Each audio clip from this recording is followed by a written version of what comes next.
Olá, meu nome é Daniele Corrêa, sou professora de Biologia e hoje nós vamos adentrar a aula 38 da apostila 3, referente ao tema genes letais e pleiotropia. Vem comigo!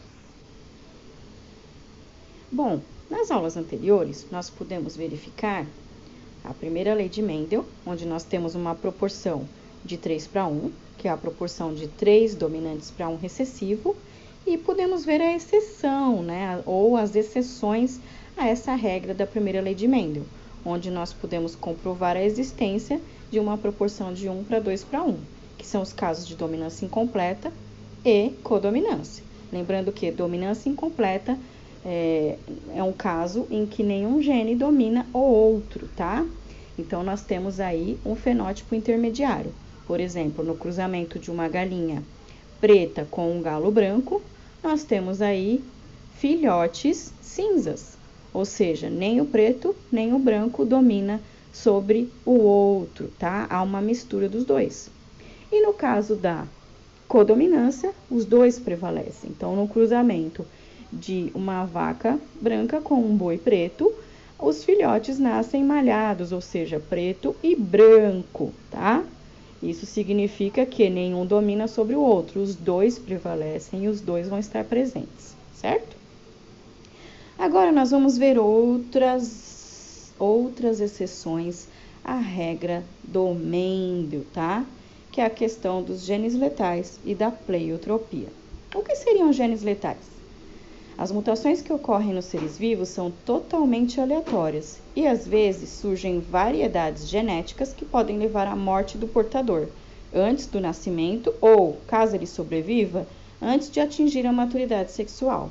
Esses genes que conduzem à morte do portador são conhecidos como genes letais, tá? Então, nós temos aí um caso de proporção diferente. Por quê? Porque um genótipo, né, será inviável, será incompatível com a vida. Então, nós vamos ter aí a morte desse filhote ou na barriga da mãe, ou então posteriormente, antes de atingir a sua maturidade sexual, certo? Os genes letais, eles podem ser tanto dominantes, levando à morte quando aparecem em homozigose dominante, ou seja, azão, ou em heterozigose, azinho. E quando recessivos, eles podem levar à morte quando em homozigose recessiva, ou seja, azinho. Como exemplo, nós temos aí a acondroplastia, que são o caso dos anões, né, uma deficiência no crescimento dos ossos, o gato manx, que é um gato que nasce sem rabo, sem cauda. No caso de doenças que atingem o sistema nervoso, nós temos a distrofia muscular de Duchenne e a fibrose cística, que na verdade são doenças progressivas. O indivíduo nasce, começa a se manifestar isso ainda na infância e vai evoluindo com progressão da doença, levando à morte. No caso dessas doenças, eles vão paralisando músculos, né? E nervos. Então, a pessoa vai ficando sem movimento até que fica sem movimento por completo. Tá? E aí leva à morte porque a gente precisa da musculatura até para respirar, né? Então, o que nós podemos observar aí na figura abaixo, a figura da direita, tá? Onde nós temos os ratinhos. Genes letais, eles provocam a morte ou o não desenvolvimento do embrião e determinam um desvio nas proporções fenotípicas, ou seja, são exceções na regra do Mendel, e essa proporção passa a ser de 2:1, tá? Então, nós temos aí 2 ratos amarelos, são heterozigotos, ou seja, azinho. Nesse cruzamento, eu vou ter 2 ratos amarelos, que serão azinho, um rato agute, que é dessa cor aí meio avermelhada, vermelha amarronzada, que é azinho, e um embrião morto, porque ele vai ser azão, tá? Então, eu vou ter aí um gene dominante que vai provocar aí um embrião inviável, ou seja, esse gene dominante em homozigose, que no caso é o azão, vai provocar a morte desse embrião. Por que a morte? Porque esse genótipo é incompatível à vida. Então, esse embrião ele pode nascer, às vezes, sem coração, com alguma deficiência grave que impossibilita ele de viver, tá? Então, ele acaba morrendo, certo?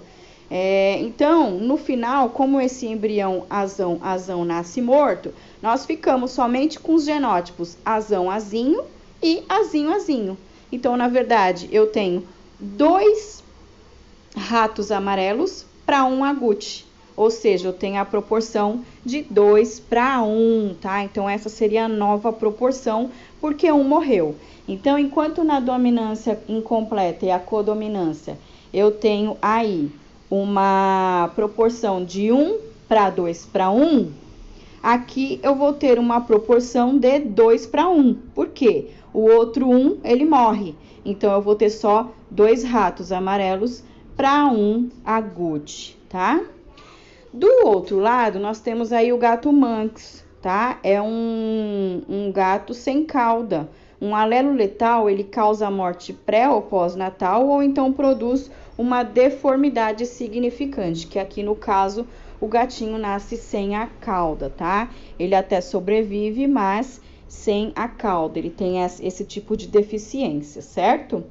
E a gente tem aí esses outros exemplos que a gente deu anteriormente, tá? Que a distrofia muscular de Duchenne, a fibrose cística e a acondroplastia podem ocorrer na nossa espécie, né? Nos seres humanos. E a pleiotropia? Bom, a pleiotropia, vamos saber a origem desse nome. Do grego pleion, que são mais numerosos, né? Vários números, e tropos, que é afinidade.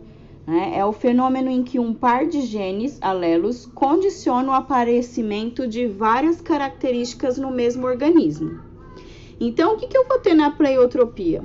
Eu vou ter um gene só que vai me dar várias características, certo? Então, vamos lá. A pleiotropia mostra que a ideia mendeliana de cada gene afeta apenas uma característica, nem sempre é válida. Por exemplo, certos ratos nascem com costelas espessadas, traqueia estreitada, pulmões com elasticidade diminuída, narinas bloqueadas e o que fatalmente os levará à morte, tá? Então, todas essas características são devidas à ação de apenas um par de gene. Portanto, um caso de pleiotropia. Então, mais uma coisa que leva à exceção das regrinhas de Mendel, porque Mendel diz que cada par de genes é responsável por uma característica. Então, um par de genes é responsável pela cor do olho, outro par de genes é responsável pela cor do cabelo, outro par de genes é responsável pela altura, outro par de genes é responsável pela cor da pele e assim por diante. Mas o que a gente vê no caso da pleiotropia foge a essa regra. Por quê? Um par de genes não vai determinar só a cor do meu cabelo.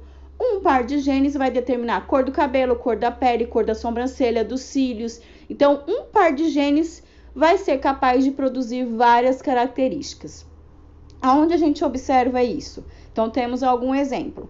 Albinismo, síndrome de Marfan e anemia falciforme, todos que ocorrem nos seres humanos. Então, vamos lá. Vamos ver o primeiro caso, que é o caso do albinismo. Então, vocês já devem ter ouvido falar ou ter visto uma pessoa albina, que são pessoas desprovidas de melanina, que é o pigmento que dá cor à nossa pele, ao nosso cabelo, aos nossos cílios e sobrancelhas, né? E a cor do olho também. Então, nós temos aí uma despigmentação, né? Tanto da pele quanto da íris, que é o olho, do cabelo e de todos os pelos do corpo, certo? No albinismo. Então, o que nós podemos verificar no albinismo? Que uma pessoa albina, ela não vai ter cor da pele, né? Ou seja, ela vai ser extremamente branca. Ela vai ter o olho claro, que é desprovido de melanina. Ela vai ter o cabelo claro, quase branco, e vai ter olhos com cílios claros e sobrancelhas também, tá? Então, ela não vai ter pigmentação nenhuma. Toda vez que se vê um albino, ele não vai ter só o cabelo loiro. Um albino não vai ter só o olho claro e cabelo escuro. Um albino não vai ter só o cabelo claro e o olho escuro. Não. Um albino, para ser albino, ele não vai ter pigmento nenhum. Nem no cabelo, nem na pele, nem no olho, nem nos pelos do corpo, sobrancelhas, cílios, nada, tá? Então, um gene, que é o gene do albinismo, ele vai determinar todas essas outras características, tá? Um gene só faz esse tipo de estrago. E na síndrome de Marfan? Na síndrome de Marfan é uma síndrome onde a gente tem sérios problemas cardíacos, como dilatação da aorta, que é a principal veia aqui que passa no nosso corpo, né, saindo do coração. E aí, além desses problemas, a gente vai ter algumas características físicas, como a aracnodactilia, que são dedos compridos da mão e dos pés, que parecem até uma aranha, né? E vamos ter também alguns problemas no cristalino. Então, são pessoas que têm problemas visuais, tá? Então, quando se desconfia por uma pessoa ter um problema cardíaco que ela tenha Marfan, basta olhar para as mãos, pés e verificar também um exame visual para verificar que essa pessoa, na verdade, ela tem a síndrome de Marfan. Então, o gene da síndrome de Marfan, ele não vem sozinho, ele não causa só problemas cardíacos, ele causa problemas cardíacos, deformidade da mão e do pé e deformidade, então, do aparelho visual, que são os olhos, tá? E aqui na pleiotropia, na figura do lado, onde temos bonequinhos coloridos, nós temos aqui a anemia falciforme. Algumas pessoas têm, acho que vocês já devem ter ouvido falar, ou deve também conhecer alguém que tenha tido anemia falciforme. Então, nós temos aí o pai Rzão, Rzinho, a mãe heterozigota também Rzão, Rzinho. O cruzamento dos dois vão gerar filhos Rzão, Rzão, Rzão, Rzinho, Rzão, Rzinho e Rzinho, Rzinho, tá? Então, eu vou ter que proporção aqui? Vou ter uma proporção 1, que é o Rzão, Rzão, para 2, que é Rzão, Rzinho, Rzão, Rzinho, para 1 de novo, que é o Rzinho, Rzinho.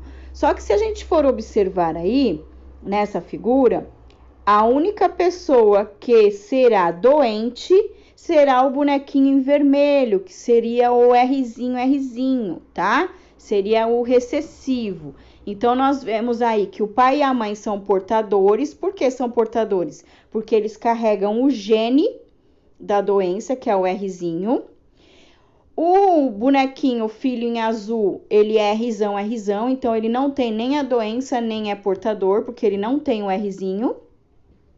Os bonequinhos, os filhos roxos, eles não têm a doença, mas eles são portadores, porque eles carregam o gene Rzinho, eles são Rzão, Rzinho.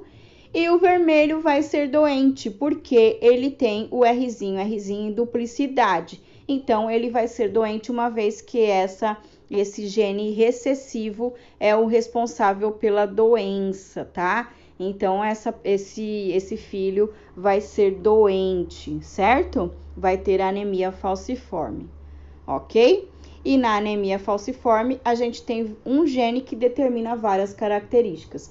Então, esse gene da anemia falciforme, ele vai promover uma deformidade das hemácias, uma insuficiência respiratória devido à falta de oxigênio e muitas outras deformidades que levam aí a consequências graves, tá? Se não corrigida a tempo. Bom, agora que vocês já viram essa aula, complementam as anotações que vocês fizeram com a leitura da apostila 3 referente a esse tema, a fim de facilitar a organização dos estudos de vocês e a resolução dos exercícios. Em seguida, gostaria que vocês realizassem os exercícios adicionais do 64 ao 73 e enviassem para o e-mail destacado abaixo até o dia 2/6, que seria a próxima aula, ok? Obrigada e bons estudos! Até a próxima!